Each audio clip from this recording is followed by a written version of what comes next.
FM 6, 9, Mudiant Harmonic Gwanachol. Yn y fideo yma, byddwn nhw'n trin mudiant harmonic syml, ond gyda'r model wedi fireinio mwyn cynnwys gwanychiad. Damping yw hwnna'n Saesneg. Enghraifft, mae gronin mas 2 kg ynghlwm wrth un ochr spring sydd â hyd naturiol 0.5 metr a modulus elastigaidd 16 newton. Mae pen arall y spring ynghlwm wrth pwynt sefydlog A a cynhelir y system yn ddisymudedd ar arwynebedd llorweddol llyfn fel y dangosir yn y diagram. Wedyn gollyngu'r y gronin ac ar ôl T eiliad estyniad y spring yw X metr.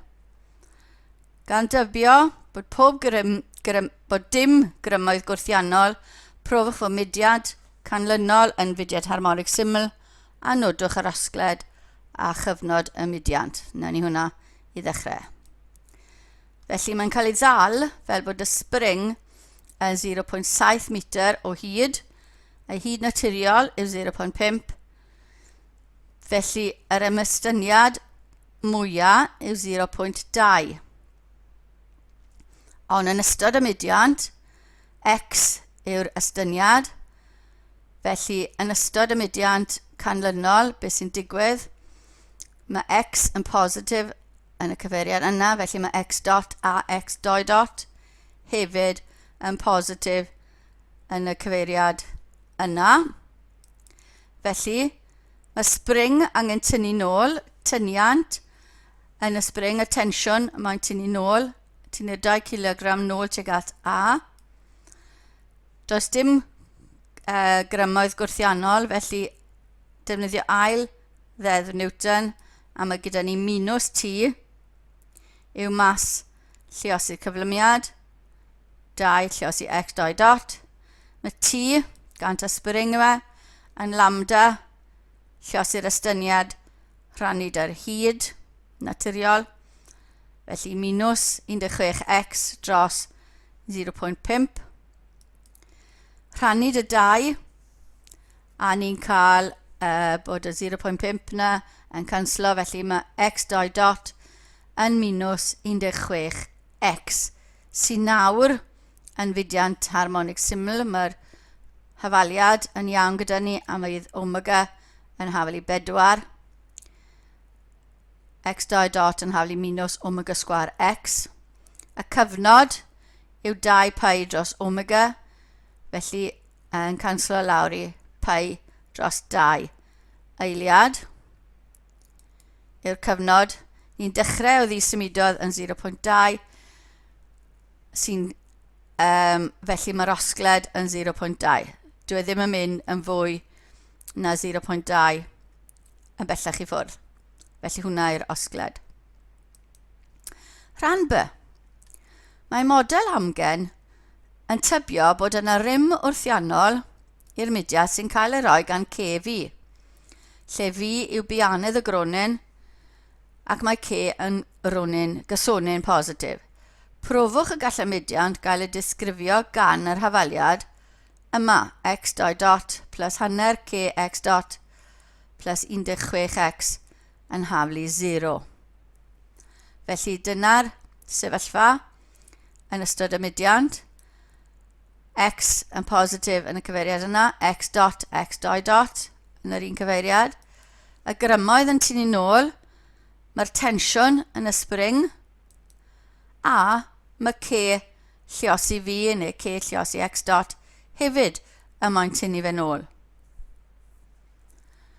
Felly, ail deddf Newton, i'r dde yn positif, felly minus T minus K x dot yn hafel i 2 y mas lluosi'r cyflymiad. T yn hafel i lambda x dros L, felly minus 16x dros 0.5 yn hafel i minus K x dot yn hafel i 2 x doi dot. So just amnewid am T. Dod y popeth un ochr, felly 2 x doi dot plus K x dot plus 32x gyda ni, rhannu hwnna dy 2, a ni'n cael x 2 dot plus hanner kx dot plus 16x yn haflu 0. Disgrifiwch y mudiad canlynol os yw k yn 20 neu os yw k yn 12. Felly dyna'r hafaliad differol sydd gyda ni. Felly ar gyfer y k yn 20, mae gyda ni x 2 dot plus 10x dot plus 16x yn haflu 0. Datrys hwnna, mae angen yr hafaliad ategol. Felly p sgwar plus 10p plus 16 sy'n ffactorio plus 2 plus 8, felly p yn haflu minus 2 minus 8. Felly 2 wraiddyn real gwahanol, felly'r datrysiad cyffredinol yw x yn haflu p e i'r pŵer minus 2 t a q e i'r pŵer minus 8t. Ni'n gwybod os yw t yn 0, oedd x yn 0.2, o'n ni'n amseru o'r pen. Felly, gosod t yn 0, ni'n cael p plus q yn haflu 0.2. Differi hwnna. Felly mae e i'r pŵer minus 2t yn mynd yn minus 2, p e i'r pŵer minus 2t, a yr un peth bydd minus 8 q e i'r pŵer minus 8t. Gosod t yn 0, mae x dot yn 0, mae'n dechrau ddisymudedd. Felly mae minus 2p, minus 8q yn haflu 0 gyda ni. Felly 2 hafaliad, datrys reina, a byddwn ni'n cael p yn 4 dros 15 a q yn minus 1 dros 15. Felly yn hafaliad ni, cyffredinol pan mae k yn 20, yw x yn haflu 4 dros 15 e pŵer minus 2t, minus 1 dros 15 e i'r pŵer minus 8t.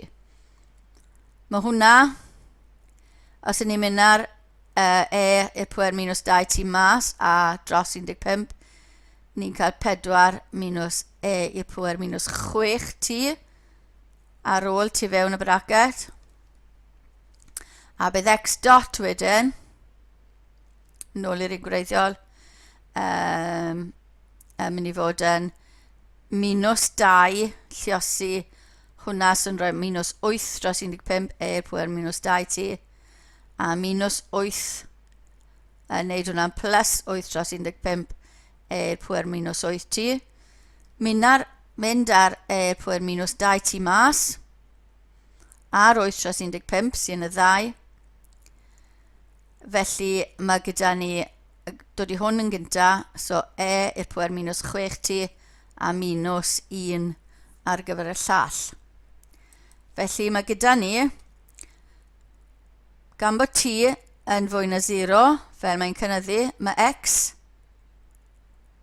yn cynyddu, a mae x dot yn mynd yn llai na 0. X dot, mae hwnna'n cynyddu, yn mynd tuag at 0 yn gynt na hwnna. Felly minus, gwerth minus sydd gyda ni fyna, fel mae t yn mynd yn fwy a fwy. So mae t yn fwy na 0, mae x yn fwy na 0, a mae x dot yn llai na 0. Felly fel mae x yn mynd yn fawr, fel mae x yn mynd tuag at 0, mae t yn mynd yn goffo mynd tuag at anfeidredd. Mae 1 drost yn ni fyna. Felly mae gyda ni wanychiad trwm, mae fe'n mynd yn gyflym tuag at 0. Mae fe'n gwanhau, mae'r mudiad harmonig yn gwanhau fel mae t yn mynd yn fwy ac yn fwy. Ar gyfer k yn haflu 12, mae gyda ni nawr x 2 dot plus 6x dot plus 16x, sydd ddim yn ffactorio, felly gosod mewn y fformula a ni'n cael bod lambda o'r hafaliad ategol, bod lambda yn haflu minus 3 plus neu minus ail isra 7 I. So, hafaliadau datrysiad rhif y cymhlyg dyn ni. Felly, yr datrysiad cyffredinol os yw'r gwreiddiau yn gymhlyg yw e pŵer minus 3 t braced p cos ail isradd 7t plus q sin ail isradd 7t. Datrysiad cyffredinol ar gyfer gwreiddiau cymhlyg. Os mae t yn 0, mae x yn 0.2. So mae t yn 0 yn gwneud yr rhan gyda q yn 0. Felly mae gyda ni 1 lluosi p yn goffo fo'n 0.2. So p yn 0.2. Differi hwnna, mae gyda ni lluoswm. Felly cadw'r bracet, differi'r e pŵer minus 3t yn mynd yn minus 3, e pŵer minus 3t, plus cadw'r darn gyda e a differi'r bracet.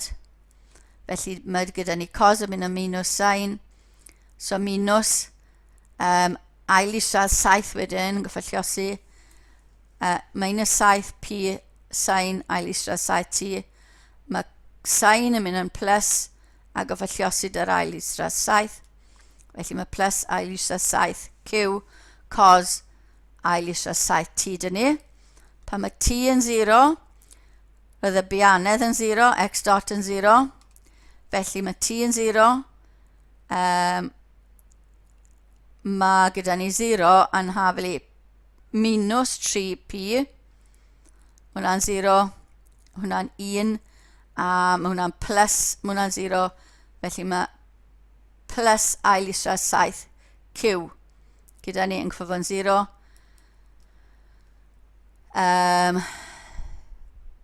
Felly mae q yn haflu minus, mynd â hwnna draw, so 3p dros ail isradd 7. Ni'n gwybod bod p yn 0.2, felly mae q yn 0.6 dros ail isradd 7. Ni, os ni moyn lluosi top y gwylog gyda ail isradd 7, gallwn ni gael yr ateb yna. Felly p yn 0.2, q yn y mynegiad yna. Felly, y datrysiad cyffredinol yw x yn haflu e pŵer minus 3t, 0.2 cos ail isradd 7t plus 0.6 ail isradd 7 dros 7 sin ail isradd 7t. Mae gen i'n osgliad sydd â chyfnod 2 pi dros ail isradd 7. So ail isradd 7 yw'r omega. Felly'r cyfnod yw 2 pi dros omega. Felly'r cyfnod sydd gyda ni fyna yw 2 pi dros ail isradd 7 sydd â osgled yn lleihau. Felly mae yn mudiant harmonic, ond mae fe'n lleihau. Felly gwanychiad ysgafn. Dwi ddim yn gwanhau yn gloi. Gwanychiad ysgafn, achos y cos a'r sin. Rhannwch ar gyfer pa werthoedd c, bydd y mudiant yn wanychol ysgafn. Felly, ni'n gosod y c yn ôl mewn. Ni ddim yn gwybod pa werth am c. Ni wedi cael un gwerth am c sy'n rhoi wanychiad ysgafn. Felly pa werthoedd eraill. Yr hafaliad ategol yw lambda sgwar plus hanner c lambda plus 16. Ar gyfer yr mudiant fod yn wanychol ysgafn, hynny yw gyda mudiant osgiliadol, byddwn angen fod yr hafaliad ategol a gwreiddiau cymhlyg fel bod sin a cos yn nhw. Rhaid i'r gwanolyn fod yn negatif, y b sgwar minus 4ac i fod yn negatif i gael gwreiddiau cymhlyg. Felly b sgwar minus 4a a c yn goffo fod yn negatif. Felly mae sgwar hwnna yn cwarter C sgwar. Rydyn gallu mynd draw yn goffo fan llai na 64. Lluosid y 4 sydd ddim yn newid yr anhafaledd, felly C sgwar yn goffo fan llai na 256. Felly mae C, os dyn nhw'n hafal yn gallu bod yn plus neu minus, ond gan bod ni angen C sgwar i fod yn llai na 256, ni angen bod C rhwng minus 16 a plus 16. Ond mae C yn positif. Oedd yn dweud ar y dechrau, felly mae C yn goffo fod rhwng 0 ac 16 i gael mudiant sy'n wanychol ysgafn. A dyna ddiwedd y fideo adolygu ar gyfer mudiant harmonig gwanychol.